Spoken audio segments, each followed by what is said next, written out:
자기를 버린 삶 7과를 하겠는데요. 먼저 빌립보서 2장 12, 13절 읽고 제가 기도하고 시작하겠습니다. 빌립보서 2장 12, 13절 좀 아침 잠도 깰 겸 같이 한번 읽을까요? 빌립보서 2장 12, 13절입니다. 빌립보서 2장 12, 13절 같이 읽을까요? 시작. 이런 이유로 나의 사랑을 받는 자들아, 너희가 늘 순종해 왔듯이 내 앞에서 뿐만 아니라 내가 없는 지금 더욱더 순종하여 두려움과 떨림으로 너희 자신의 구원을 나타내라. 이는 너희 안에서 역사하시어 그분의 선한 기쁨에 숨은 것을 뜻을 두게 하시고 행하게도 하시는 분은 하나님이시 때문이라. 아멘. 하나님 아버지 감사합니다. 참으로 저희가 무엇이간데 높고 높으신 하나님을 찬양할 수 있으며 우리의 마음을 다하여 경배할 수 있음에 참으로 감사를 드립니다.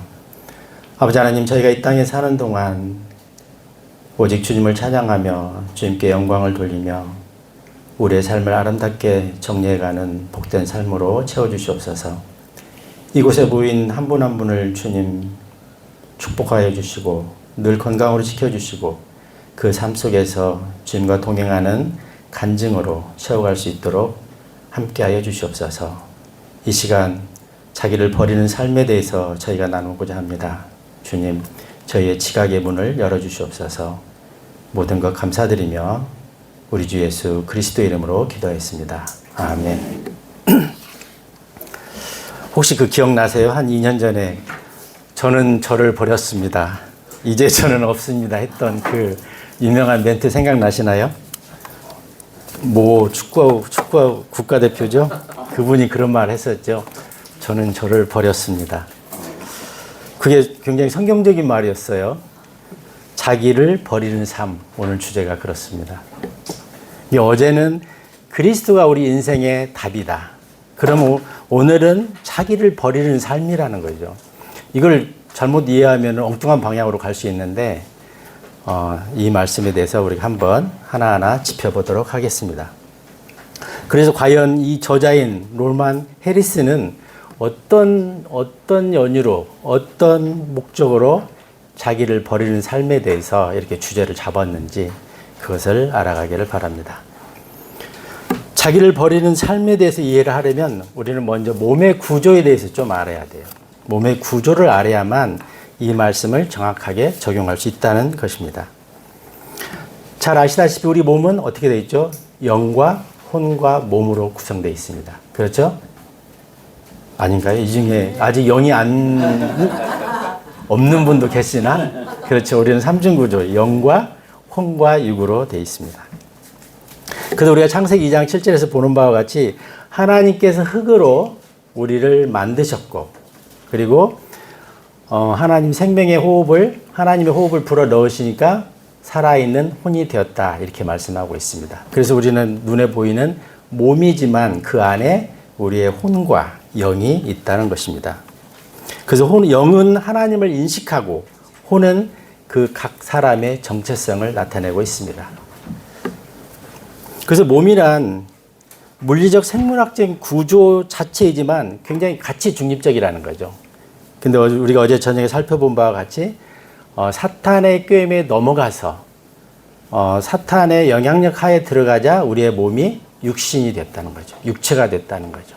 그래서 우리가 죄와 자연스럽게 연결된 구조로 바뀌었다는 것입니다. 그래서 우리가 하나님의 어떤 그 영을 회복하려면은 우리가 예수 그리스도의 영을 우리 안에 받아들일 때만 그게 가능하다는 것이죠. 그래서 모든 사람들은 영이 있지만 죽어 있는 상태라고 하죠. 이사야서 59장 2절처럼 혼과 영이 분리되어 있다. 이걸 죄라고 하는 것이죠. 그래서 어제 제가 두 부류의 사람이 우리 교회 시대에 살고 있다고 그랬는데 아담에 속한 사람들은 영이 죽어 있다는 거죠. 그렇죠? 그리고 마지막 아담에 속해 있는 사람들은 영이 다시 살아나서 우리는 그걸 혼이 구원받았다 이렇게 말씀하고 있습니다.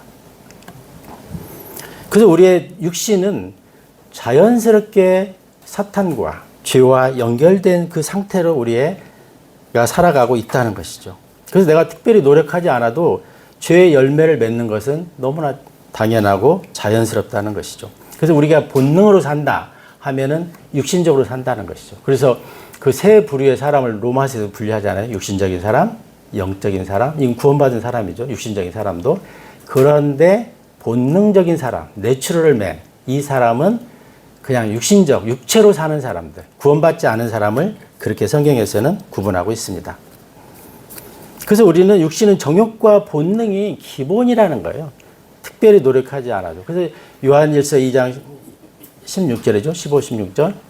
세상의 정욕, 육신의 정욕과 안목의 정욕과 세상의 자랑을 추구하는 게 너무 자연스럽다는 거죠. 그래서 우리가 이 육신, 육체가 돼버린 이 몸, 이거를 버리는 삶을 저자는 말하고 있다는 거죠. 과연 전 그 홍 감독이 이런 의미를 알고 나를 버렸습니다 했는지는 모르겠는데, 그래서 우리는 계속해서 말하는 게 우리 육신, 우리 몸이 죄가 되어버린 사탄과 연결이 된 그 육신을 버려야 된다. 육신을 죽여야 된다. 왜? 영적으로 살기 위해서. 그렇게 이제 말하고 있는 것입니다. 그래서 이 저자가 7과에서 말하고자 하는 것은, 나를 버렸다고 하는 것은 나의 육체가 되어버린 나의 육신을 버리는 삶을 말하는 것이죠. 제가 늘 말씀드리지만 성령님의 어떤 영향과 내 육신의 본능에서 우리의 혼이라는 정체성은 늘 중간에서 갈등하게 돼 있다는 거죠. 그래서 거기서는 나의 의지가 필요해요. 뭘 선택하느냐는. 저절로 되지는 않는다는 것입니다. 그래서 우리 몸은 죄의 몸과 사망의 몸이 되었다고 로마서 7장에서는 분명하게 말씀하고 있거든요. 그래서 그 몸이 죄의 몸이 되고 사망의 몸이 된 거, 그거를 육신이라고 하는 것이죠. 그래서 육체가 된 사람은 그냥 정욕을 추구하는 게 당연하고, 그래서 우리가 이 땅에서 뉴스를 보거나 아니면 정치의 어떤 흐름을 보거나 아니면 어떤 조직을 보더라도 다 육신적일 수밖에 없어요. 아무리 그 조직이 뭐 흔히 세상에서 하는 말로 거듭난다고 하고 정화운동을 한다 하더라도 또 육신으로 흘러간다는 것이죠. 이거는 자연 법칙이라는 거죠. 이게 죄의 법이라는 거죠. 그래서 하물며 구원받은 우리가 성령님이 그리스도의 영이 내 안에 있어도 이게 잘 안 되는데 세상적인 사람들은 너무 당연하다는 거죠. 그거를 죄라고 생각지도 않고 살아갈 때가 너무나 많다는 것입니다. 그래서 우리가 기능이 단절됐던, 영적으로 죽어있던 이것을 회복하는 것, 이거를 우리가 흔히 구원받는다, 그렇게 말하고 있습니다. 그래서 에베소 2장 1절에서는 그냥 사도 바울은 너희는 죽었다 이렇게 말하는 거죠. 그렇죠? 이 세상의 모든 사람은 죽었다는 거죠. 살았으나 죽은 사람이 있고 우리처럼 죽은 것 같으나, 왜? 육신을 죽였으니까. 같으나 살아있는 사람이 있다는 것입니다. 그래서 우리를 구원하시기 위해서 그 하나님이신 창조주께서 마지막 아담으로 오셔서 그 아담의 저주를 끊고 아담의 계보를 마무리하신 거죠. 그래서 누구라도 아담에서 태어난 여자의 몸에서 태어났지만 거의 저주로부터 마지막 아담으로 옮기는 순간 저주를 끊을 수 있는 것이라는 거죠. 그게 고린도전서 15장 45절에서 그렇게 말씀하고 있습니다. 그래서 우리가 예수 그리스도를 개인의 구주로 영접하면 우리가 아담에서 마지막 아담으로, 세상에서 하늘로, 생명으로 옮겨지게 되는 것입니다.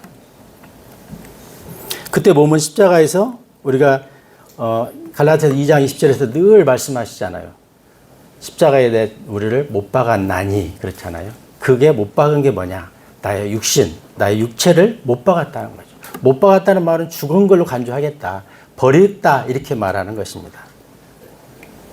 왜? 그래야만 우리가 영적으로 살 수 있기 때문에 그렇다는 거죠. 그러니까 우리가 꼭 기억해야 되는 것이, 내가 의식적으로 영과 관계성을 회복하지 않으면 나는 구원받았어도 늘 육신적으로 영향을 받고 있다는 거죠. 그거를 우리가 놓쳐서는 안 된다는 것입니다. 그래서 자기를 버린 삶이란 이 육신의 노예가 되어 있는, 죄의 노예가 되어 있는 나의 육체를 버렸다, 이렇게 이해해야 된다는 것이죠.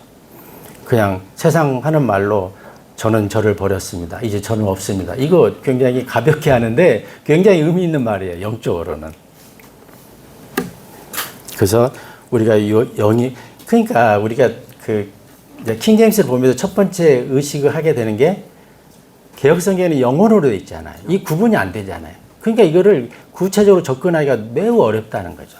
근데 킹제임스 성경을 보면서 분명하게 사람이 영과 혼과 몸으로 삼중 구조로 되어 있다는 것을 알게 되고, 그랬을 때 이런 말씀들이 메시지가 될 수 있는 거라는 거죠.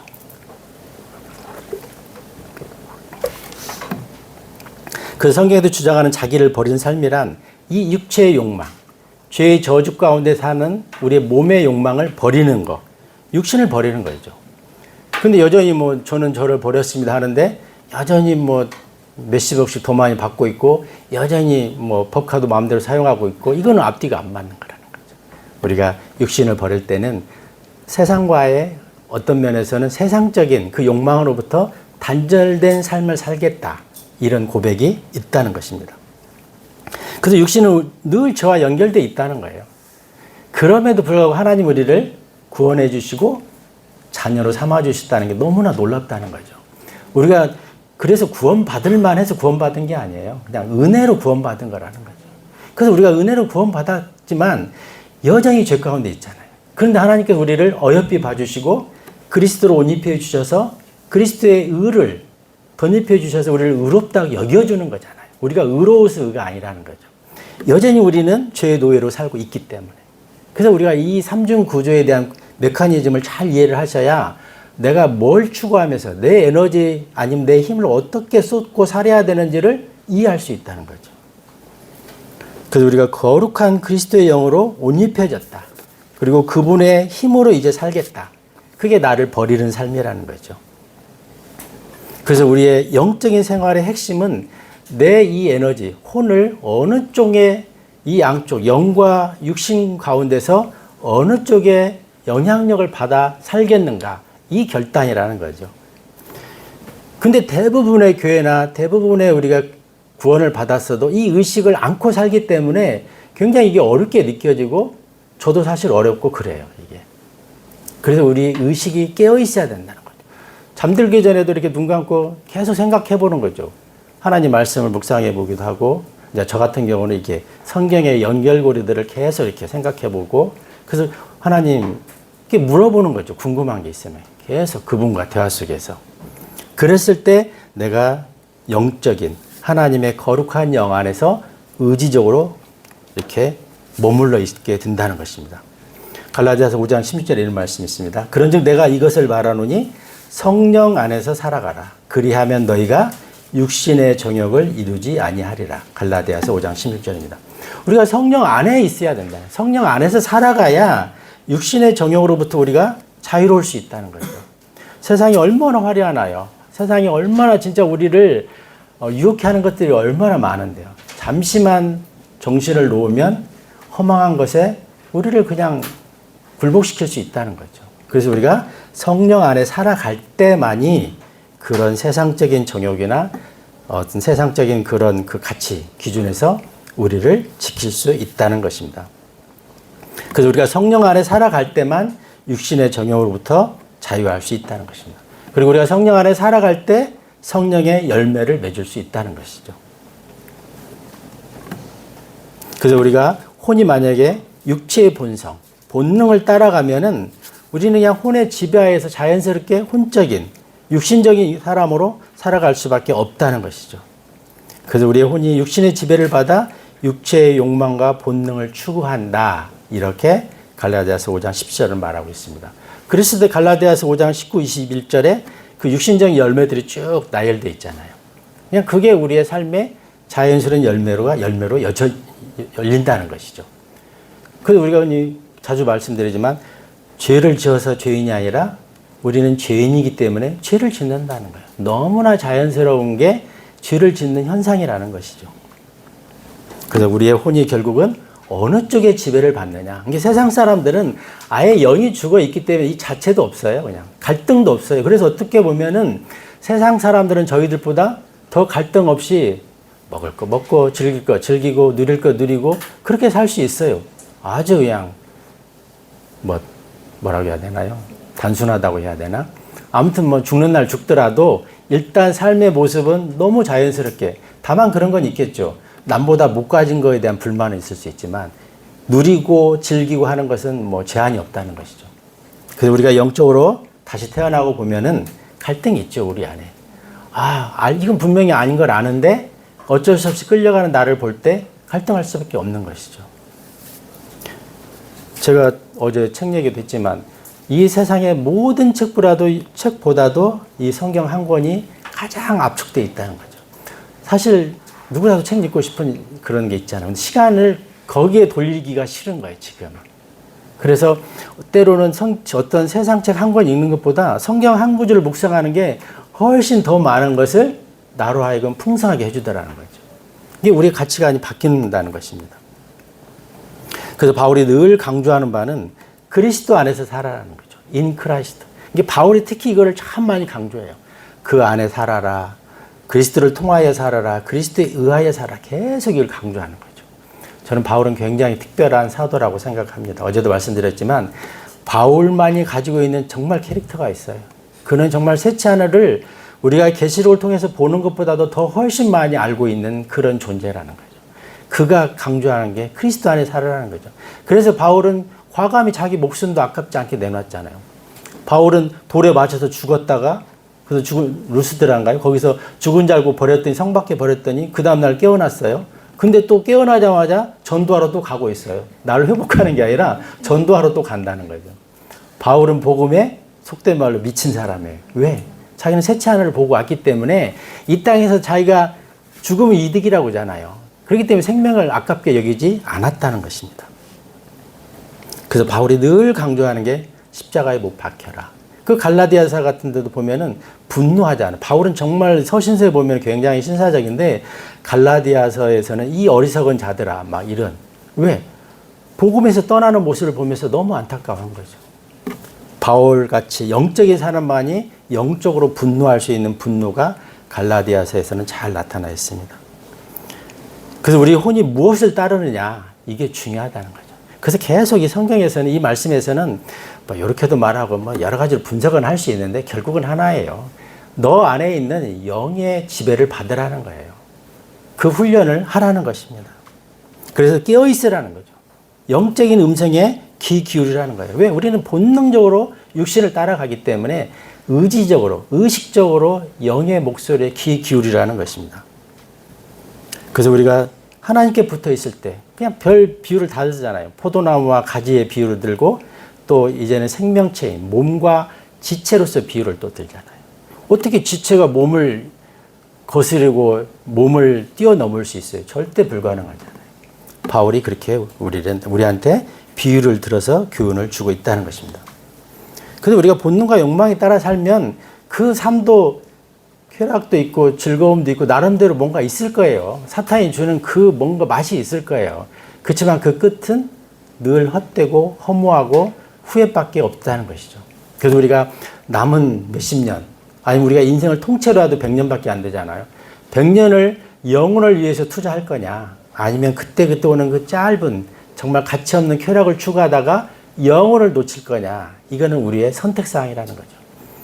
이런 면에서는 좀 불만이죠. 하나님이 우리의 자유의지를 꺾어서라도 그냥 야, 너 안 돼. 너는 코 뚫어서라도 내가 끌고 가겠어. 이랬으면 좋겠는데 하나님은 그러지 않는다는 거예요. 너무나 신사적이어서 우리한테 절대적인 자유의지를 주시고 있다는 거죠. 그래서 요즘은 반려동물들을 많이 키우잖아요. 그래서 반려동물은 아마 사랑은 할 수 있는 것 같아요. 애정을 줄 수는 있는 것 같아요. 그 다음에 요즘에 또 많은 것들이 인공지능. 챗GPT나 제미나이 이런 것들하고는 또 어떻게 보면 교제가 돼요. 아유, 제가 이제 회사 이름을 뭘 좀 물어봐요. 아유, 대표님, 그건 이렇게 하시는 게 좋습니다. 뭐 이런 거예요. 얘하고 대화가 되더라고요. 근데 이 AI하고는 교제는 또 안 되죠. 교제는 되는데 사랑을 줄 수는 없잖아요. 하나님께서는 우리를 사랑도 주고 교제도 하기 위해서 인간만이 하나님의 형상과 모양으로 창조했다는 거죠. 일방적인 사랑을 주고자 한 게 아니에요. 출애굽에서도 내가 너희와 같이 거하려고 너희를 내가 출애굽시켰다. 내가 너희 속에 있으려고. 그래서 성막을 첫 번째 명령이 뭐죠? 성막을 지라는 거잖아요. 내가 거할 수 있는 공간을 마련하라는 거지. 거룩하신 하나님이 거룩하지 않은 자들과 있으려면은 성막 외에는 방법이 없거든요. 그렇지 않으면 죽으니까. 그래서 첫 번째 한 게 성막을 지켜야 한 거예요. 그래서 우리의 에너지를, 우리의 힘을 그쪽 영과의 관계성으로 쓰자는 거죠. 이게 이 짧은 책이지만 어떻게 보면은 우리가 그동안 잘못되어 있는 패러다임을 바꿔주는 책일 수 있어요. 우리는 내가 열심히 하면 되지 뭐. 내가 주일 성수 잘하고 뭐 적당히 헌금하면서 열심히 뭐 모임에 참석하고 이렇게만 생각해 왔는데 이건 방향을, 근본을 좀 바꾸게끔 하는 책이라는 거죠.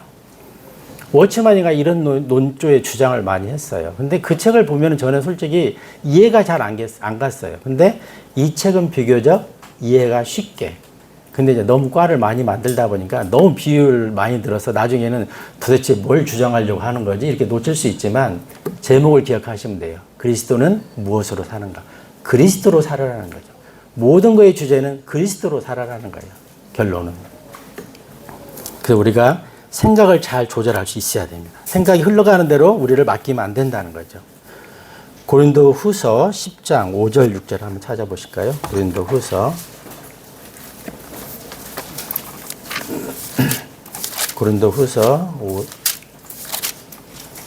10장 5절 6절입니다. 협의가 한번 남자다운 목소리 한번 읽어주실래요? 고린도 후서 10장 5절 6절.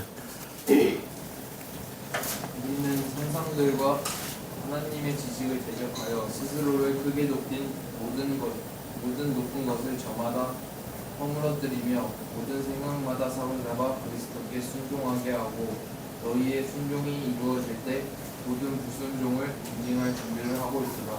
네.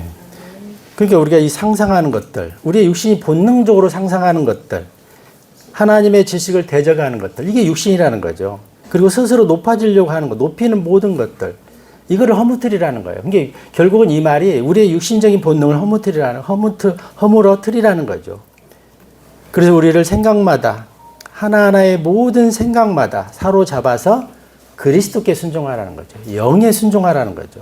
그랬을 때 너희의 순종이 이루어질 때, 그 영적인 순종이 이루어질 때 육신의 본능적인 불순종들이 응징된다는 것이에요. 그렇죠? 그래서 우리가 결국은 다 바울이 계속해서 그 13편의 책에서 주장하는 것은 결국 이런 논조라는 거죠. 우리의 상상들. 이게 뭐예요? 창세기 6장 3절, 5장 8절. 항상 악을 도모하는 이 상상들. 그렇죠? 그 하나님의 지식을 대적하는 것들. 로마서 1장 28절에. 이런 것들을 매 순간마다 사로잡아서 그리스도께 순종시키라는 거죠. 그래서 육신의 본능, 우리가 육신의 본능에 나를 맡기면은 우리는 한없이 다운될 수 있어요. 한없이 추락할 수 있습니다. 그럴 때 이 생각을 딱 단절하고 사로잡아서 그리스도께 순종하는 쪽으로 가야 돼요. 사실 가만히 있는데 성경 읽고 싶고, 가만히 있는데 하나님 말씀 묵상하고 싶고, 이러기 힘들어요. 이거는 진짜 본능이 아니라니까요. 그냥 다운돼요. 그냥 가만히 쉬고 싶고, 오히려 뭔가 육신적인 것을 재미를 추구하고 싶을 때가 있어요. 그럴 때 의지적으로 생각을 바꾸라는 거죠. 사로잡아서 그리스도께 순종하라는 것입니다. 그래서 우리의 생각의 관점에서 보면은 이 마음, 하트가 인간의 중심이에요. 그 사람은 마음으로 생각하고, 마음으로 기뻐하고 슬퍼하며, 마음으로 결정하는데 결국 이 마인드, 생각을 내가 붙잡아야 되는 거죠. 이게 한없이 흘러갈 수 있어요. 잘못된 길로. 그래서 우리의 혼이 곧 마음이며 그 사람의 정체성이라는 거죠. 그렇죠?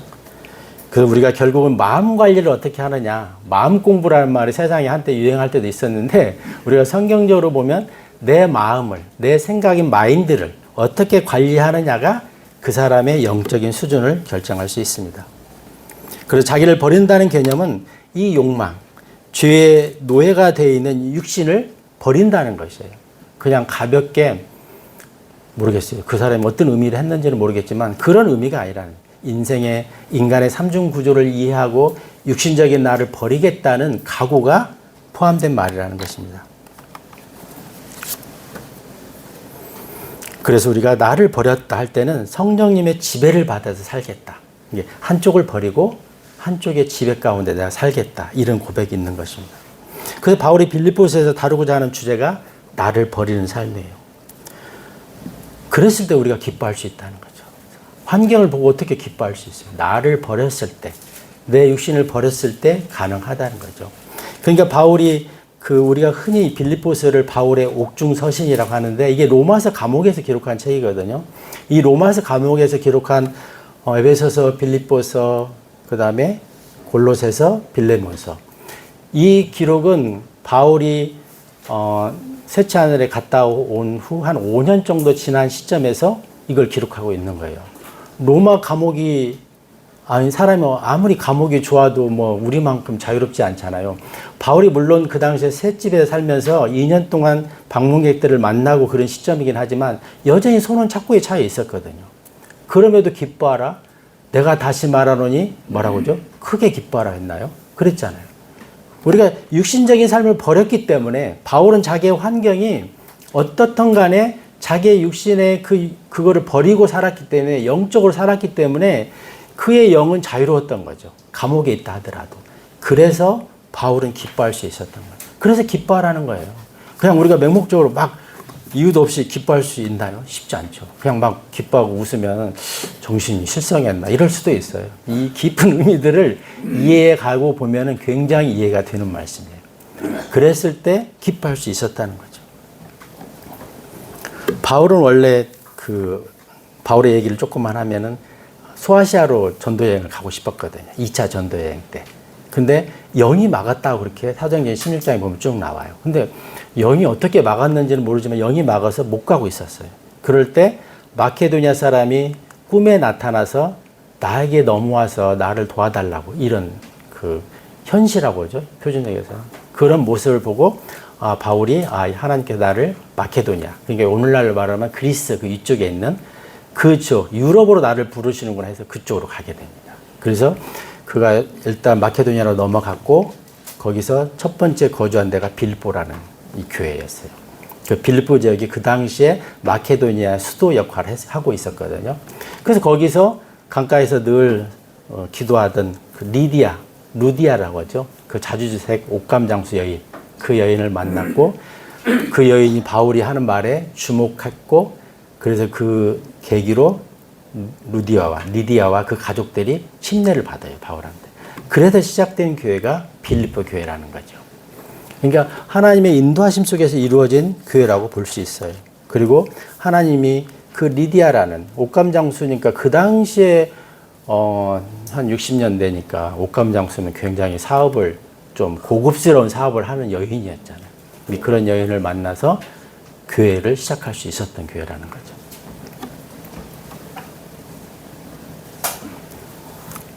그래서 빌립보 교회가 세워지고 한 10년 정도 지난 후에 바울이 지금 로마에서 옥중서신을 보내고 있는 것입니다. 그래서 어쨌든 바울이 육신적으로 죽었기 때문에 감옥에 있었어도 자유할 수 있었던 거예요. 우리도 이렇게 살 수 있으면 너무 좋을 것 같아요. 내가 어떤 환경에 있든지 내 육신으로부터 해탈해서 사는 거죠. 이게 진짜 진정한 해탈이네요. 이제 보니까. 그래서 바울은 정말 감옥에서 언제라도 처형될 수 있는 상황이었음에도 불구하고 기뻐하라고 하는 거예요. 아마 빌립보에서 16번 이상 기뻐하라고 말이 나오는데 쉽지 않은 거죠. 이 짧은 절에서.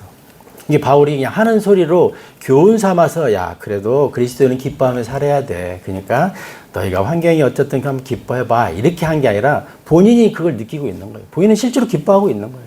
그래서 바울은 그냥 교훈적으로 하는 말이 아니라 그 삶의 간증이라는 거죠. 그 서신서 하나하나가 그의 삶의 궤적이고 간증이라는 것입니다. 그래서 어떻게 보면 빌립보 감옥은 바울이 하나님의 인도하심 쪽에 세웠고 그래서 그 교회에 대한 애정이 좀 많았었다고 생각이 돼요. 바울이 점치는 영을 가진 여인을 치료했기 때문에 거짓 고발돼서 빌립보 감옥에 갔던 계기도 있고 하는데 그 부분은 너무 길어진가 생략할게요. 거기서 그 유명한 말이 있잖아요. 사도행전 16장 31절. 어쨌든 바울이 감옥에서 바울과 실라가 한밤중에 기도와 찬양을 드리니까 지진이 일어났고 착고가 풀렸고 옥문이 열렸고 그럼에도 바울이 나가지 않았는데 그 빌립보 간수는 이제 죄수들이 다 도망간 줄 알고 자결하려고 하니까 바울이 그를 말렸잖아요. 우리가 여기 안에 있다고. 그러니까 간수가 뭐라고 하죠? 어떻게 하면 나와 내 집이 내가 구원받을 수 있냐고. 그랬을 때 주 예수를 믿어라. 제가 그래서 번역을 좀 바꾸자고 그랬잖아요. 그리하면이 아니라 그리할 때 너와 내 집이 구원을 받으리라.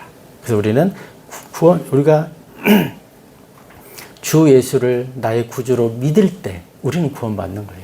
믿으면 내가 조건이 내가 믿어주는 게 아니라는 거죠. 이미 구원이라는 선물이 주어졌고 내가 그걸 믿을 때 받을 때 구원받는다는 것입니다.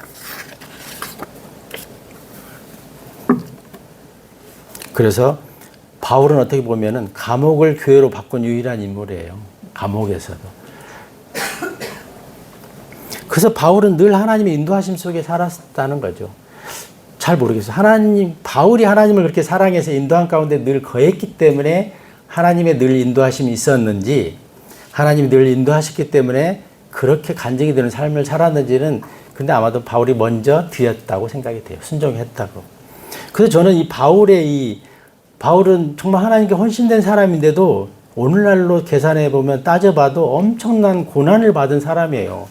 바울의 삶을 보면은 나는 예수님 믿고 싶지 않은데 나는 내 자식들은 예수님 믿게 하고 싶지 않은데 이런 생각을 할 수 있을 만큼. 근데 저는 여기서 놀라운 게 바울의 그런 고난이 있었기 때문에 우리가 많은 것을 배울 수 있다는 거죠. 바울이 만약에 그가 예수님을 믿었더니 형통하였더라. 그래서 잘 먹고 잘 살았더라. 그러면 우리는 아무것도 배울 수가 없어요. 바울은 엄청난 고난 속에서 어떻게 하나님의 그 영적인 능력을 받아서 아무런 환경에서도 어떤 환경에서도 승리할 수 있고 어떤 환경에서 그를 구속할 수 없는 그 삶을 살았는지 그걸 통해서 우리가 배울 수 있다는 거죠. 그래서 바울의 고난이 우리한테는 너무나 많은 유익을 주고 있다는 것이죠. 그래서 바울은 하나님께서 특별하게 선택된 사람이었다. 하나님의 특별한 사도였다. 저는 이렇게 이해하고 싶습니다. 그래서 바울은 항상 때를 얻든지 못 얻든지 사람들이 듣고 싶을 때도 아니면 듣기 싫어할 때도 계속 복음을 전했어요. 돌에 맞아 죽었는데 죽은 줄 알았던 사람 깨어났는데 그 다음날 바로 전도하러 복음 전하러 갔던 사람이라는 거죠. 바울은 정말로 복음 전도에 속된 말로 미친 사람이었다는 것입니다. 그래서 오히려 바울에게는 고난이 그에게는 복음 증거의 동기가 됐고 선교지가 됐다는 거죠. 저는 그래서 바울 같은 정말 바울의 13권의 이 서신서가 없다면 우리가 배울 게 별로 없어요. 그냥. 그럼 우리는 당연히 예수님을 믿으면 세상은 형통할 수 있고 잘 될 수 있고 이 땅에서도 누릴 수 있고 이렇게 생각할 수 있다는 거죠. 우리는 바울을 통해서 고난 속에서도 고난이 고난으로 느끼지 않게 살 수 있는 놀라운 간증을 그러한 삶을 살 수 있는 게 영적인 사람들의 능력이라는 거죠. 그래서 바울이 당한 고난이 우리에게는 오히려 영적인 원리를 배우게 하고 우리가 영적으로 어떻게 살아야 되고 이런 교훈을 주고 있다는 것입니다. 우리가 사실은 예수님께 고마워해야 되는데 이런 대목에서는 바울에게 고마움이 생기는 것 같아요. 그래서 바울이 당한 고난들을 통해서 우리는 하나님이 어떻게 일하시는지를 깊이 배울 수 있다는 거죠. 하나님께서는 이렇게 일하시는구나. 그래서 우리가 혹시 고난이 온다면은 우리가 흔히 그런 말 하잖아요. 고난은 변장된 축복이라고 하잖아요. 왜 그러는 거니? 우리가 고난이 있을 때 하나님을 더 찾게 된다는 거죠. 한번 생각해 보세요. 내가 세상적으로 잘 나가는데 부족함이 없는데 원하는 거 다 가지고 있는데 하나님은 잘 안 찾을 것 같아요. 하나님 없이도 잘 살 수 있을 것 같아요. 그럴 때는 하나님 잠깐만 계세요. 제가 조금 더 살아보고 아쉬우면 그때 찾겠습니다. 이렇게 나갈 것 같다는 거죠. 그래서 우리가 고난 중에 훨씬 더 하나님을 잘 찾을 수 있다는 거죠. 왜?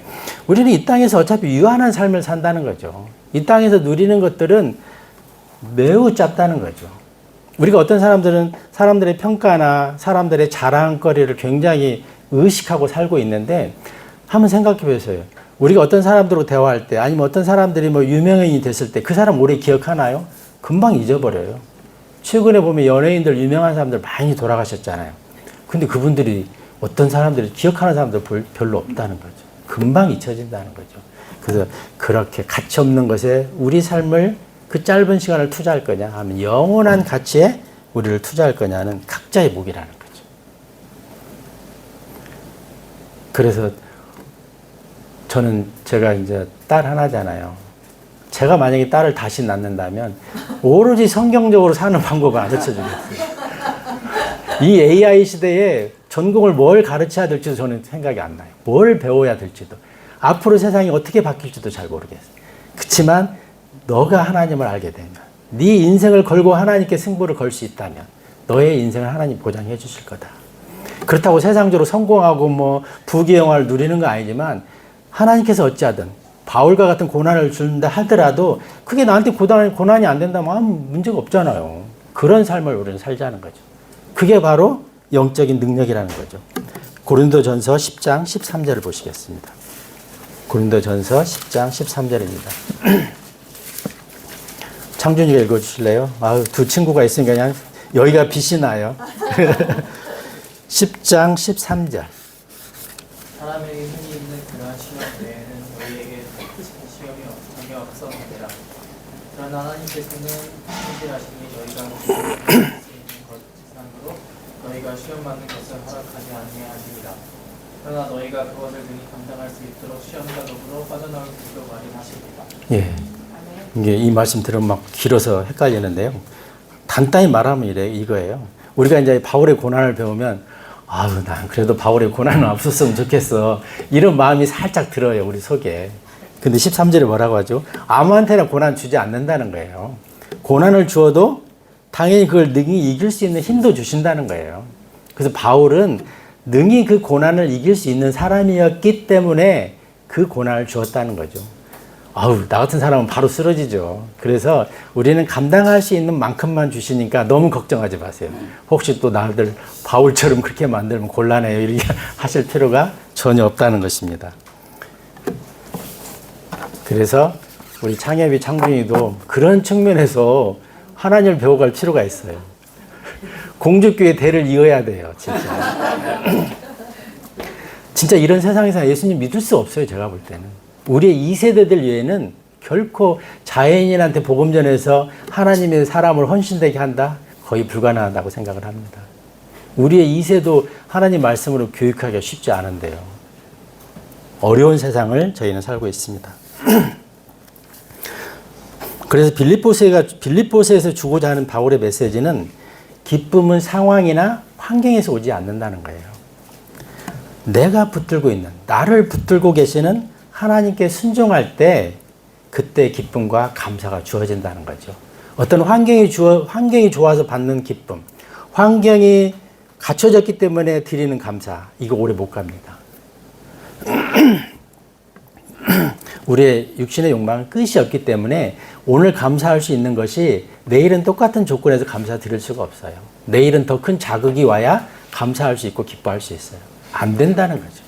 그래서 환경으로 인해서 감사나 기쁨은 오지 않고 내 안에 계신 그리스도 안에 내가 온전히 거할 때 그때 감사와 기쁨은 주어진다. 이렇게 생각하는 게 좋을 것 같습니다.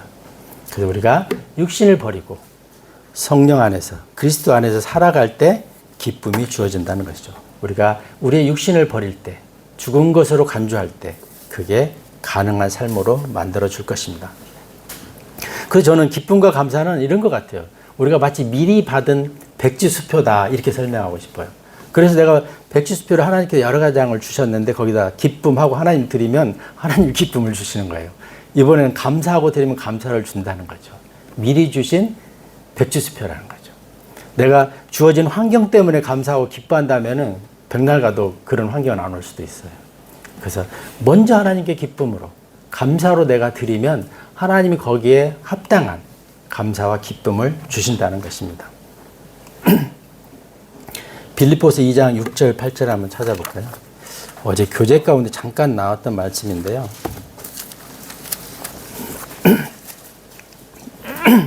제가 그리스도의 믿음이 무엇일까?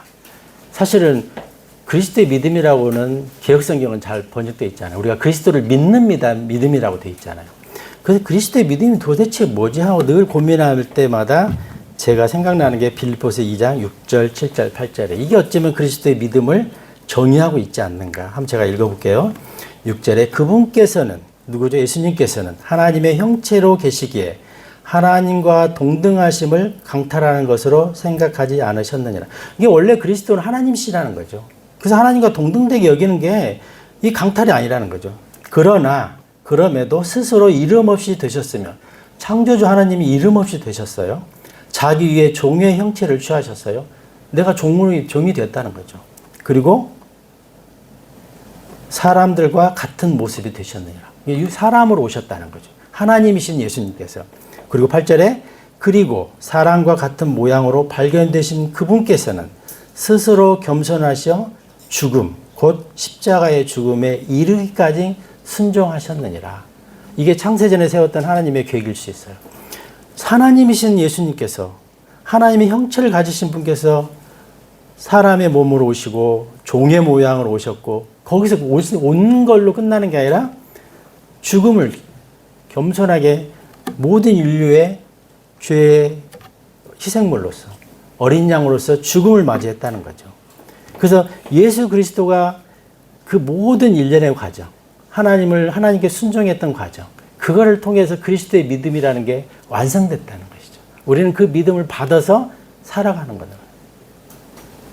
그래서 이 말씀을 한번 6절, 7절, 8절을 쭉 한번 묵상해 보시면은 그리스도께서, 하나님이신 그리스도 예수님께서 어떤 모습이셨는지를 우리가 기억할 수 있다는 것입니다. 죽기까지 순종하셨다는 거죠. 인류의 구원을 위해요. 로마서 5장 8절에 뭐라고 하죠? 우리가 죄인 되었을 때 그러잖아요. 우리가 사랑받을 만하거나 뭔가 가치가 있거나 뭔가 하나님께 도움이 될 만한 사람이면서 그런 게 아니라는 거죠. 우리가 죄인으로 살았을 때, 하나님을 떠나서 하나님을 비방하고 하나님이 없다고 살아가고 있을 때 종의 모습으로 사람의 모양으로 오셔서 그들을 위해서 십자가에 못 박혀 돌아가신다는 거예요. 그렇게 해서 그분이 이 복음이라는 것을, 믿음이라는 것을 완성해 주셨다는 것입니다. 이해되세요? 그리스도의 사랑이? 그래서 히브리서 12장 2절에서는 그리스도의 겸손과 순종과 죽음으로 그리스도의 믿음의 완성자요 창시자가 됐다는 거죠. 빌립보서 4장 12절 13절 한번 보시겠습니다. 빌립보서 4장 12, 13절. 이 말씀도 한때는 굉장히 오해받던 구절이었는데요. 13절만 가지고. 그래서 내게 힘주시는 자 그리스도 안에서 내가 모든 것을 할 수 있느니라. 그쵸. 그냥 우리는 I can do 뭐라도 할 수 있다. 그냥 막 그랬던 시절이 있었어요. 제가 처음 교회 신앙생활 할 때. 근데 우리가 여기서 주의할 것은 12절을 먼저 보셔야 된다는 거죠. 12절이 있어야 13절이 연결된다는 거죠. 바울의 고백입니다. 나는 어떻게 낮춰지는지도 알고 어떻게 풍족을 누리는지도 아느니라. 모든 곳마다 그리고 모든 일들에서 내가 배부름에 처하는 것뿐 아니라 배고픔에 처하는 것도 풍족을 누리는 것뿐 아니라 궁핍을 감내하는 것도 배웠노라. 우리는 이 능력을 배웠다는 거예요. 내가 부자이기 때문에 그리스도인으로 사는 게 아니라 가난해도 궁핍해도 그리스도인답게 그리스도인다운 삶을 살 수 있는 이 능력을 하나님께 받았다는 거죠. 이거를 능력이라고 바울은 지금 말하고 있는 거예요. 그거는 그리스도를 통하여 내가 모든 것들을 할 수 있게 해주셨다는 거죠. 이게 내가 내 힘으로 내 극기 훈련으로 인내로 하는 게 아니라 그리스도를 통하여 그리스도께서 주셨다는 거죠. 만약에 내 힘으로 내 극기로 하면 오래 못 가요. 금방 쓰러집니다. 그러면 더 큰 원망과 분노가 나한테서 드러날 수 있어요. 그리스도 안에 거할 때 이런 능력을 주신다는 것입니다. 그래서 빌립보서 4장 13절의 가치가 있는 게 아니라 12절의 가치가 있다는 거죠. 나는 낮춰지는 걸, 바울은요, 세상적으로 보면은 부족함이 없는 사람이었어요. 그는 가불의 가말리아 문화생이었고, 그 다음에 히브리인 중에 히브리인이었고, 율법으로는 거의 완전하였고, 그는 베냐민 지파였고, 부족함이 없는 거예요. 오늘날로 따지면은 뭐 박사 학위를 한 10개는 가지고 있는 사람이라는 거죠. 그래서 바울의 이 학식 지식이 하나님께 참 놀랍게 쓰임 받았다고 생각이 돼요. 그럼에도 바울은 하나님을 믿기 때문에 낮춰지는 걸도 알고 풍족하게 누리는 것도 알고 그럼 일체의 비결을 다 배웠다고 하는 것입니다. 바울은 끝까지 무너지지 않고 믿음으로 살고 견딜 수 있는 그 비결을 배웠다는 거죠. 그거를 어떻게? 그리스도를 통해서 그 힘을 공급받았다는 거죠. 결국은 우리가 그리스도로 사는 것뿐이라는 거죠. 그리스도로. 빌립보서 1장 20절도 한번 보실까요? 빌립보서 1장 20절.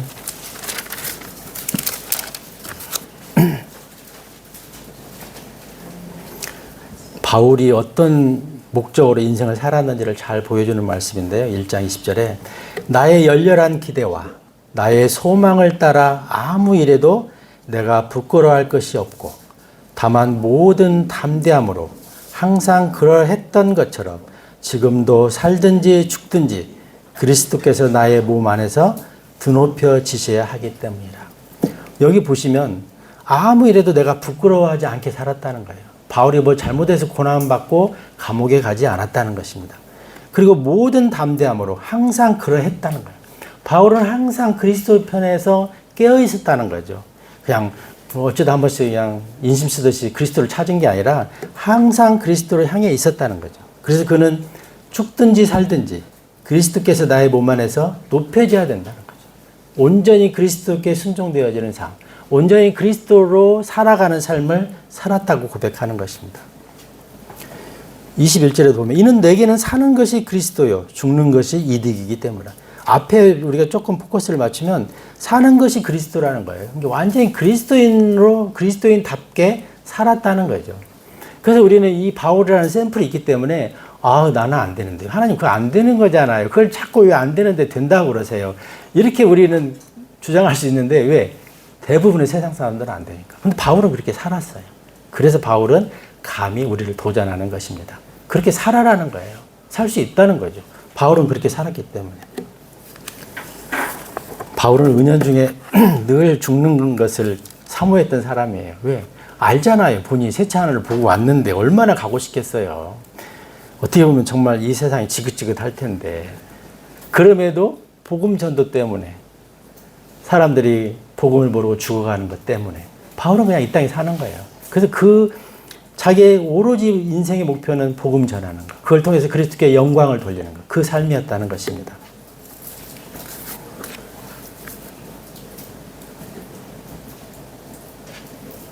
그래서 나의 존재 이유는 그리스도가 내 몸 안에서 높여져야 된다는 거죠. 근데 우리는 좀 반반 생각하잖아요. 하나님 저도 좀 높아지면서 그거를 통해서 그리스도도 좀 높아지면 일거양득이고 뭐 가랑치고 가재 잡고 서로 좋은 거 아니에요? 우리 윈윈 한번 하시자고요. 이렇게 하지 않았어요.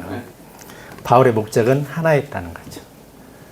근데 그렇게 두 가지는 안 되는 것 같아요. 우리는 하나도 잘 안 되기 때문에 두 가지는 좀 아쉽지만 안 되는 것 같아요. 어떻게 이렇게 좀 하면 빌립보서가 눈에 좀 들어오시나요? 그래서 나의 존재 이유는 그리스도를 내 몸 안에서 높이는 거라는 거죠. 바울은 오로지 이 문제 하나를 가지고 씨름하면서 그의 삶을 헌신해 갔다는 것입니다. 우리는 사실 외부의 환경에 굉장히 민감하고 정말 예민해요, 사실은. 그렇죠?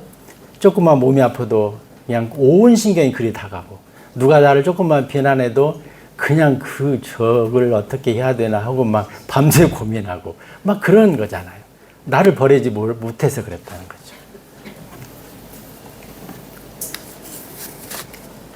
근데 바울은 굉장히 단호합니다. 생각을 딱 고정했어요. 그리스도께서 어떻게 하면 내 몸에서 높아지게 할 것이냐. 누가 비난을 하든 돌로 나를 치든 그거는 크게 바울에게 문제가 되지 않았어요. 만약 그리스도가 그렇게 살았다면 우리는 격이 다르기 때문에 뭐 그리스도는 그렇게 할 수 있지만 바울은 우리하고 똑같은 그 성정이라고 하죠. 똑같은 그 기질을 가졌다는 거죠. 바울이 그렇게 했으면 우리 중에 누구라도 그렇게 할 수 있다는 거죠. 핑계가 정당하지 않다는 것이죠. 핑계가. 바울이 또 하나 고백하는 게 그냥 찾지 마세요. 고린도후서 12장 9절에 바울이 가시를 없애달라고 3번 기도했잖아요. 근데 안 들어주셨잖아요. 그럼 우리 같은 경우는 기도 응답도 안 해주시고 뭐 이제 거기서부터 이제 입이 튀어나올 수 있는데 바울은 그러잖아요. 나의 연약함을 오히려 자랑한다고 그러잖아요. 나의 연약함이 오히려 나의 믿음의 진보를 가져왔다고 고백하잖아요.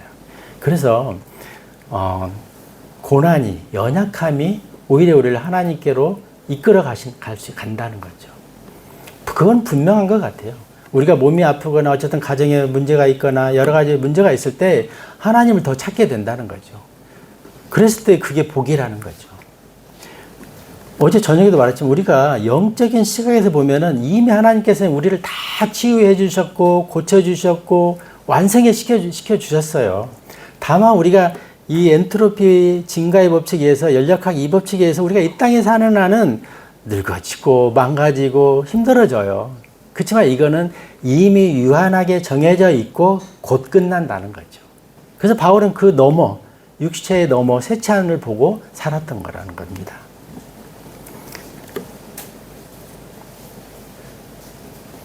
우리가 뭐 사업이 잘 되거나 잘 나가거나 그래서 이렇게 하나님께 영광이 된다면은 그런 식으로 하나님께서 이렇게 인도해 줄 수도 있죠. 내가 입을 크게 벌렸더니 크게 주셔서 한다면 뭐 계속 크게 벌려서 할 수 있지만 하나님의 일하시는 방식은 조금 달랐던 것 같아요.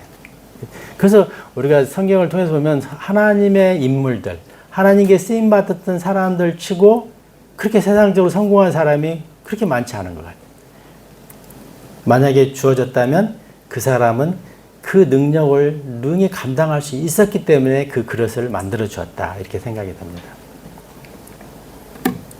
그래서 우리는 누구라도 고난을 좋아하는 사람은 아무도 없잖아요. 저도 이렇게 말을 하지만 아이고 하나님 저는 이 상태로라도 유지시켜 주셔야 돼요. 저 만약에 어떻게 저쩌고 하면 좀 곤란합니다.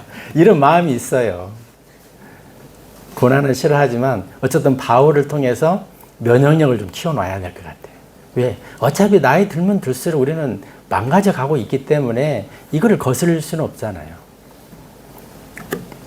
그리고 예수님도 실제로 고난을 받으셨잖아요. 아까 종의 모양으로 오셨고 사람으로 오셨고 죽음을 감당하셨다는 거죠. 예수님이 그러셨는데 우리는 말할 것도 없죠. 만약 예수님이 이 땅에 오셔서 그렇게 우리를 구원해 주시고 이 땅에서 우리를 잘 살게 하는 게 최종 목적이었다면 구원받은 사람들을 엄청나게 축복해 주셨을 거예요. 근데 그렇지 않잖아요. 베드로서 3장에 보면은 이 땅은 어차피 다 불타 없어질 거라고 그랬잖아요. 그리고 우리는 유한하잖아요. 어차피 불타 없어질 것을 아는데 거기에 투자한다? 내가 이게 건물이 재건축에 들어가서 허물어질 건데 여기를 인테리어를 다 새로 하고 가구를 들이고 그런 정신 나간 사람은 없잖아요. 어차피 이거 불태울 건데 그렇지 않다는 거죠. 욥기도 보면 욥은 제가 고난받아 온 것이 저에게 좋나이다. 이는 제가 당신의 규례들을 배우려 함이니이다. 이렇게 욥기 23장 10절에서 고난받는 것이 저한테 좋았다는 거예요. 근데 욥이 이런 고백을 처음부터 한 게 아니에요. 나중에 다 겪고 보니까 고난이 의미가 있었구나 이 고백을 했던 것입니다. 진짜 저는 욥 같은 사람도 또 없다고 봐요. 그래서 아무튼 성경적으로 하나님께 크게 쓰임받은 사람치고 고난이 없던 사람들은 없었다는 거죠. 다윗도 마찬가지고 어제 보았던 요셉도 마찬가지고 오늘 보고 있는 바울도 마찬가지고 다 고난 속에서 그리스도로 삶을 살았고 그랬더니 하나님께서 그들을 크게 높였다는 것입니다. 그래서 나를 버렸다 하는 것은 첫 번째는 육신의 나를 버리는 거예요. 근데 여기에는 또 다른 의미가 저는 포함됐다고 봐요. 내가 나를 버릴 때 우리가 흔히 영어로 기브업 한다고 하잖아요. 하나님께 맡기는 게 포함되어 있다는 거죠. 그냥 단순히 버리는 게 아니라 하나님 이제 저는 제 인생은 하나님께 맡깁니다. 하나님께서 책임져 주세요. 이런 게 또 포함되어 있어요. 하나님께 맡긴다는 거죠. 그냥 육신을 죽인 걸로 단순화시키는 게 아니라 육신을 죽인과 동시에 하나님께 나의 삶을 맡긴다. 그분께 나의 삶을 의탁한다는 그 의지의 표현이기도 하다는 것입니다.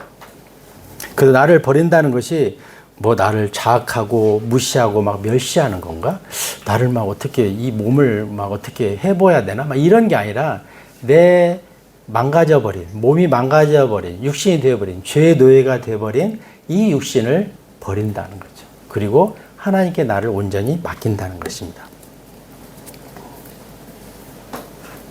빌립보서 2장 12절 한번 보실까요? 빌립보서 2장 12절.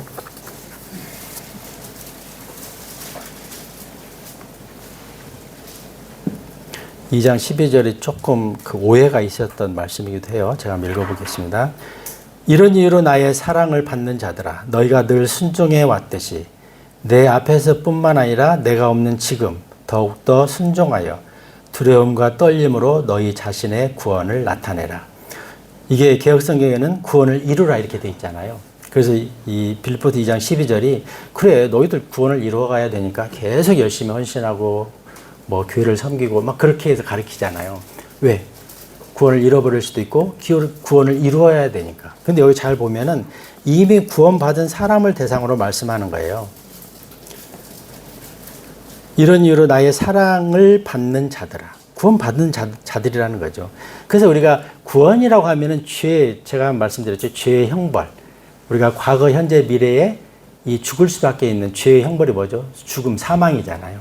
이걸로부터 우리가 건진받았다는 거죠. 구원은. 근데 이거는 이미 이루어졌어요. 근데 우리가 죄의 권능이라는 거, 내 육신이 아직도 죄를 추구하는 죄성이 있는 거, 이거는 아직도 여전히 구원받아도 본능적으로 있다는 거죠. 이 죄의 권능으로부터 뭐라고 하죠? 구원을 나타내는 거죠. 순종하여서. 그러니까 이 말도 결국은 같은 말이에요. 육신을 따르지 말고 그리스도 안에서 성령님을 따르라는 거죠. 그래서 우리가 죄가 한번 설명드렸죠. 죄의 형벌. 그 다음에 여전히 사탄 마귀가 역사하고 있고 우리는 육신적이고 그게 죄의 종이고 그건 죄의 권능이라는 거죠.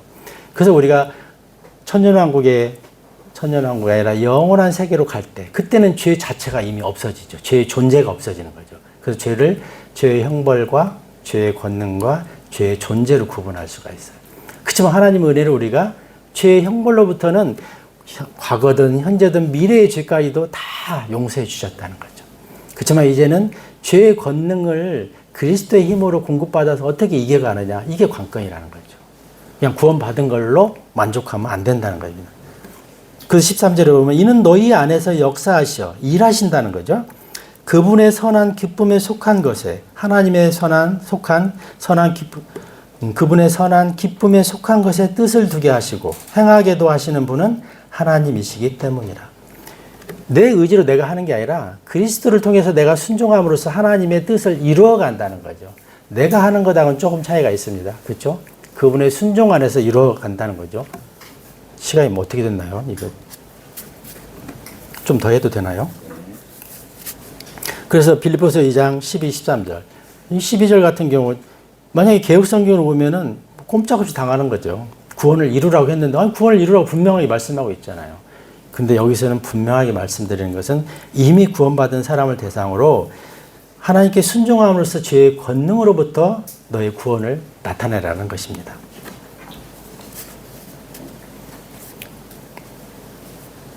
그래서 우리가 항상 주의해야 되는 것은 우리 안에 이 이기적인 죄의 본성이 구원받았어도 있고 영적으로 깨어있을 수도 있고 항상 있다는 거예요. 내가 오늘 영적으로 승리한다. 내가 오늘 뭐 이런 간증이 있다.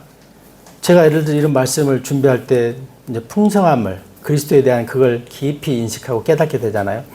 그럼에도 불구하고 이게 오늘 그랬다 해서 내일도 보장된 게 아니에요. 죄의 권능으로부터는. 그래서 매 순간 깨어 있어야 된다는 거죠. 그래서 성경은 뭐라고 하죠? 서 있는 자가 뭐라고 하죠? 넘어진 거 조심하라고 했나? 먼저 된 자가 나중 되고 서 있는 줄 알 때 넘어진 걸 조심. 서 있는 줄 아는 자는 넘어질까 조심하라. 넘어질까 조심하라. 그래서 우리는 완전하지 않다는 거죠. 그래서 매 순간이 싸움이라는 거죠. 매 순간이 영적인 싸움이라는 거죠. 그래서 이 죄의 욕망이라는 게 단순치가 않아요. 우리가 생각해보면 알지만은 그래서 항상 깨어있는 것. 그리스도를 향하여 마치 해바라기처럼 늘 그분만을 바라보는 것. 그 삶이 영적인 삶의 비결이라는 것입니다.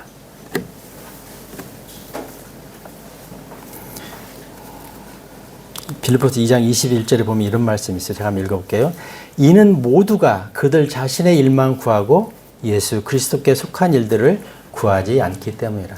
구원받았어도 모두가 그들 자신의 일만 구한다는 거예요. 하나님께 헌신된 사람이 생각보다 많지 않다는 거예요. 우리가 하나님께 온전히 순종해서 살아가는 사람이 생각보다 많지 않다는 거예요. 왠지 내가 하면 더 잘할 것 같은 거죠. 하나님께 맡기는 것보다 이게 하면 더 지름길 같은데 이런 고민을 하게 되는 거죠. 그래서 온전히 순종하기가 어렵고 온전히 믿음으로 하나님께 헌신하기가 쉽지 않다는 거죠. 왜? 내 의식이 살아있기 때문에 그거를 버리는 삶. 그게 이과에서는 핵심입니다. 디모데후서 3장에 보면은 우리는 매우 위험한 때를 살고 있다고 그랬잖아요. 그리스도보다 자신을 먼저 생각하는 시대에 우리는 살고 있다고 그랬습니다. 경건의 모양은 있으나 경건의 능력이 없다고 그랬어요. 우리는 뭐 오늘날 큰 교회 가봐요. 얼마나 예배가 거룩하고 엄숙한가. 경건의 모양은 있지만 능력이 없다는 거죠. 혹시 우리가 그런 사람이 되지 않도록 조심해야 된다는 거죠. 그리고 그 디모데후서 3장에서 계속해서 말하기를 하나님을 사랑하는 것보다 쾌락을 더 사랑하는 시대라고 그랬어요. 너무나 오늘날 맞지 않아요? 하나님 찾는 사람은 없어요, 진짜. 진짜 온전히 하나님을 찾고 하나님께 경배드리고 하나님으로 내가 살겠다고 어떻게 하면 그렇게 살까 하고 이렇게 고민하는 사람도 별로 많지 않아요. 그런 면에서 공주 진리 침례교회가 그래도 위대하다는 것이죠. 깨어 있으려고 하는 하나님 얼마나 기뻐하시겠어요. 빌립보서 3장 3절도 한번 보실까요? 3장 3절.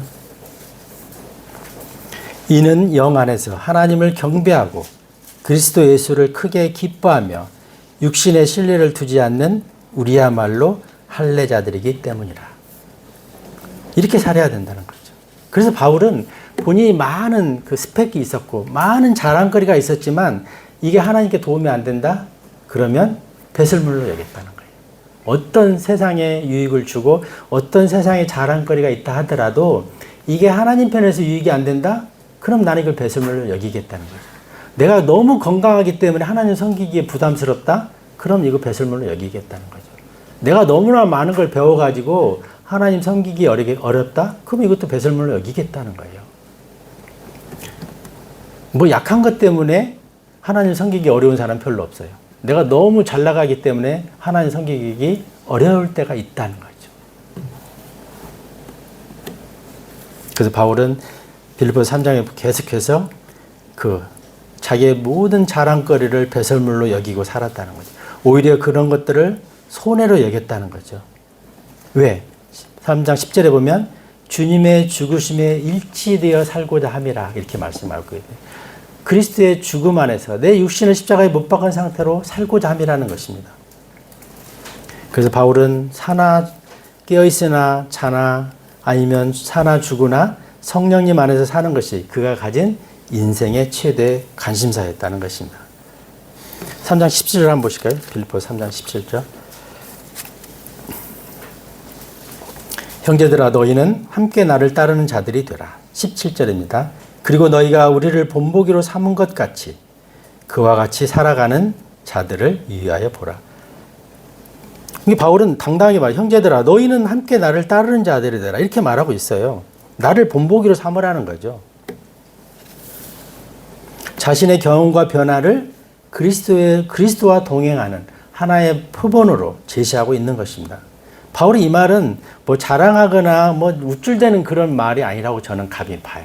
바울이 만약에 그런 마음이 1이라도 있다면 이런 말 안 썼을 거예요.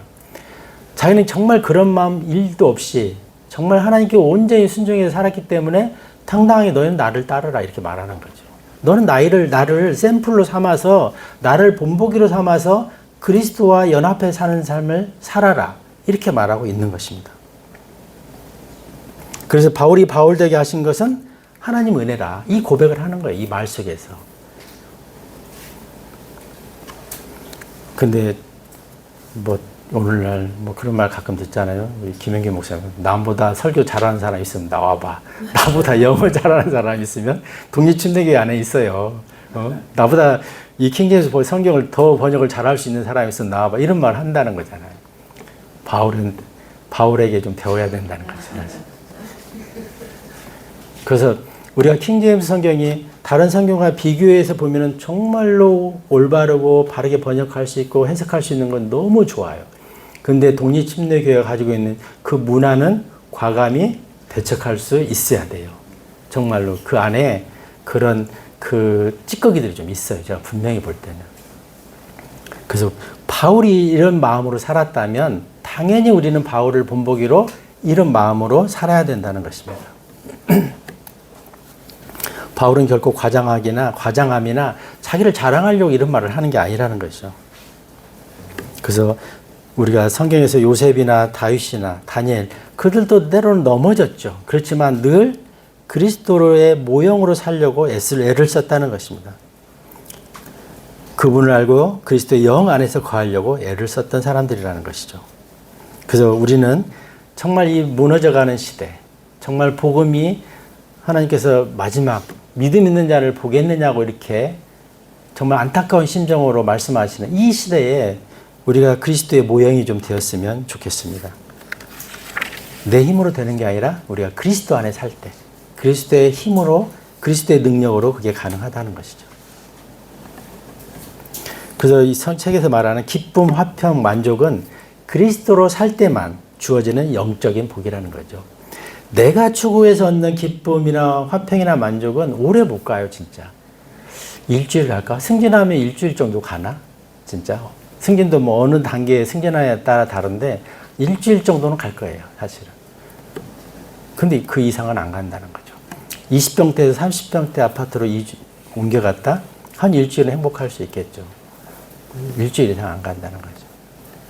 제가 토평으로 이사 갔을 때 한강이 멀리 보였어요.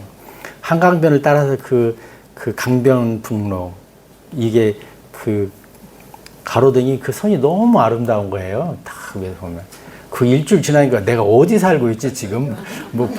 그게 한강의 가로등의 그 라인인지 그 의식도 없다는 거죠. 세상 것은 너무너무 짧다는 거죠. 우리 다 체감하고 있잖아요.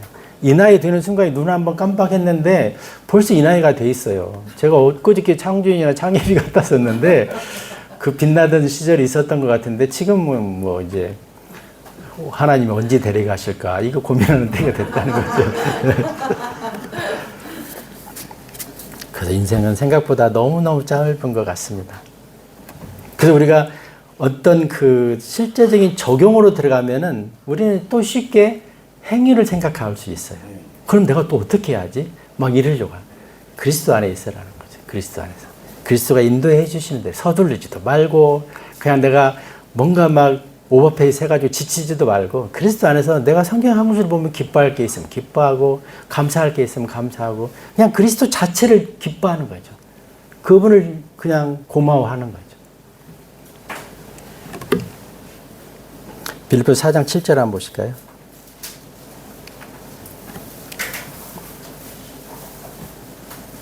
사장 7절에 그리하면 모든 지각을 초월하는 하나님의 평안이 그리스도 예수를 통하여 너희의 마음과 생각을 지키시리라. 그럼 그리하면이 앞에 있겠죠. 6절에 보면 아무 일에도 염려로 가득 차지 말라.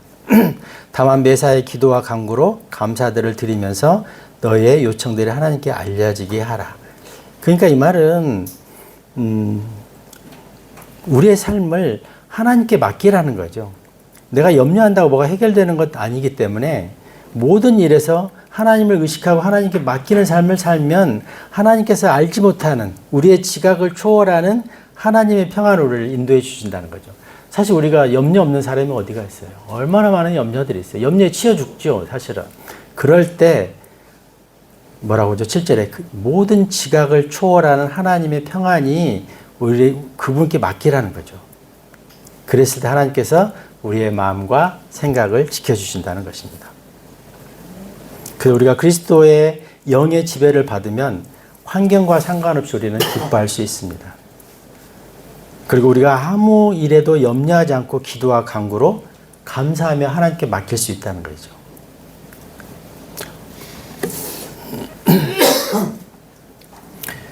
(4장 19절도 한번 보실까요? 빌립보 4장 19절. 하나님은 그냥 이렇게 막 구호로 선동가처럼 이렇게 말하지 않는다는 거죠. 19절에 보시면 오히려 나의 하나님께서는 그리스도 예수를 통하여 영광 안에서 자신의 부유하심에 따라 너희의 모든 필요를 공급하시리라 이렇게 말씀하고 있습니다. 하나님께서 예수, 그분의 독생자 예수 그리스도를 우리를 위해 주셨다는 것은 모든 것을 다 주셨다는 거예요. 그래서 하나님께서는 우리가 그냥 맹목적으로 나를 의지해 살라가 아니라 내가 너희한테 줄 수 있는 걸 다 주고 있다. 다만 너의 그릇에 문제가 있어서 조절하고 있다. 이런 메시지가 있어요. 그렇기 때문에 하나님께서는 그냥 그 자기 암시를 하듯이 자기 이렇게 세뇌를 하듯이 그냥 기뻐하면 기뻐해질 거야. 감사해 줄 수 있을 거야. 이게 아니라 하나님께서 모든 것을 공급해 주신다는 거예요. 로마서 8장 32절을 뭐라고 말씀하셨죠? 자기 아들을 아끼지 아니하시고 내어주신 분께서 어찌 모든 것을 너에게 주지 아니하시겠느냐 이렇게 말씀하시잖아요. 우리한테 아들을 주셨다는 것은 모든 것을 다 주신다는 거예요. 그래서 그분 안에 있으면 모든 것을 다 공급받을 수 있다는 거예요. 100억을 가지고 고민하며 사는 삶을 살래? 네가 100억만 가지고 평안히 행복하게 살래? 이걸 우리한테 묻는 거예요. 그럼 뭘 택하시겠어요? 뭐 가치관에 따라 다를 수는 있죠. 그래서 제가 어제 저녁에 얘기했잖아요. 가지고 있는데 이걸 내가 누릴 수 있는 능력이 없다? 이거 너무 불행하다는 거죠. 그 능력을 누가 주신다고 했죠? 하나님이 주신다는 거예요. 내가 가진 것을 누릴 수 있고 즐길 수 있는 것도 하나님이 주신다는 거죠. 그 주변에 보면 그런 사람 너무 많아요. 충분히 가지고 있는데 여전히 배고파하고 여전히 우리가 인간적인 눈을 봐도 저 사람 저거 자기 거 아닌데 저거 다 아들 좋은 일 시키겠는데 세금으로 다 뺏기겠는데 그래도 여전히 배고픈 사람들이 있어요. 그게 있잖아요. 능력을 하나님께 못 공급받은 거예요. 그냥 오늘 만족할 수 있으면 감사한 일이죠, 사실. 그래서 우리가 그분 안에 거할 때 환경이나 형편과 상관없이 기쁨으로 누리는 삶을 살 수 있다는 거죠. 내가 기쁨으로 누릴 수 있다는 거, 이 평안을 누릴 수 있다는 게 얼마나 감사해요. 혹시 잠 잘 못 주무시나요? 고민 때문에? 하나님께 맡기세요. 하나님께 맡기세요. 진짜로. 염려 없는 사람 없으니까 맡기세요. 하나님이 우리의 지각을 초월해서 내가 생각하고 고민해서 풀어가는 답보다 훨씬 더 월등한 답으로 풀어가실 것입니다. 근데 제가 이런 설교할 때 전제는 있어요. 뭐냐? 우리의 삶을 나태하게 살면 안 된다는 거죠. 내가 주어진 일을 최선을 다해서 사는 게 일단 기본적으로 깔려 있어야 돼요. 남보다 더 열심히 살려고 하는 게 있어야 돼요. 남보다 땀 한 바가지를 더 흘리겠다는 각오가 없이 하나님 난 내가 게으른 것까지인데 하나님 보고 책임져 달라? 이건 택도 없는 소리죠. 공부 10시간 했으면 5시간 한 사람보다 성적이 더 잘 나오게 돼 있어요. 논을 밭을 10시간 팠는데 5시간 판 사람보다 1시간 파고 더 많이 판 것처럼 해달라? 이건 아니죠. 세상 원리에서도. 기본적인 전제는 내가 정말로 열심히 살고 내 주어진 책임을 다하고 이 전제는 놓치면 안 되는 거예요. 그리고 나머지는 하나님께 맡긴다는 거죠. 저는 감히 말씀드리는데요. 저는 직장 생활할 때 남보다 1시간에서 2시간 항상 일찍 출근했습니다. 저는 그게 습관이 돼가지고 항상 출근하면 저보다 누가 먼저 와 있으면 짜증이 났어요. 그래서 저는 남들 출근하기 전에 그냥 1시간에서 2시간 정도에 싹 정리해놨어요. 그때가 너무 집중이 잘 되기 때문에. 근데 제가 일찍 일어나는 거 아침에 잠깐 말씀드렸잖아요. 그 비결이 딱 하나 있어요. 뭔지 아세요? 일찍 자면 일찍 일어나져요. 저는 어지간하면 10시 전에 잡니다. 사실은. 그래서 그냥 늦게 가면 출근 시간도 막히지, 그 다음에 직원들 정신없이 북적대지 아침 시간에. 그럼 혼자 가면 조용한 시간에 그냥 그날 할 수 있는 걸 딱 정리할 수 있더라고요. 그래서 저는 항상 기본적으로, 저는 지금까지도 이렇게 알람을 울린 적도 없지만은 그렇게 해서 깨진 적이 거의 없어요. 1년에 한두 번 있을까? 그냥 저는 자동으로 딱 깨지는 아침 새벽에. 갑자기 제 자랑이 됐는데 그냥 제가 아침형 인간이라는 걸 말씀드리는 겁니다. 그래서 욕구와 욕망 덩어리인 육체를 버리고 그리스도 안에서 살겠다는 것. 그게 나를 버리는 삶이라는 것입니다. 시간이 많이 갔는데요. 고린도 후서 2장 15, 17절을 같이 읽고 마치겠습니다. 고린도 후서 2장 15, 17절입니다. 고린도 후서 2장 15, 17절 383페이지네요. 같이 읽을까요? 시작. 이는 우리가 구원받은 자들 가운데나 멸망하는 자들 가운데나 하나님께는 그리스도의 감미로운 향미이기 때문이라. 한쪽에게는 우리가 죽음에 이르게 하는 죽음의 향미요 다른 쪽에게는 생명에 이르게 하는 생명의 향미라.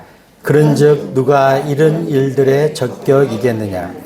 이는 우리가 하나님의 말씀을 변절시키는 일과 같지 않기 때문이니 오직 진실함에서 난 자같이 또 오직 하나님께로부터 난 자같이 우리가 하나님의 목전에서 그리스도 안에 말하노라. 네, 기도하겠습니다. 아버지 하나님 감사합니다.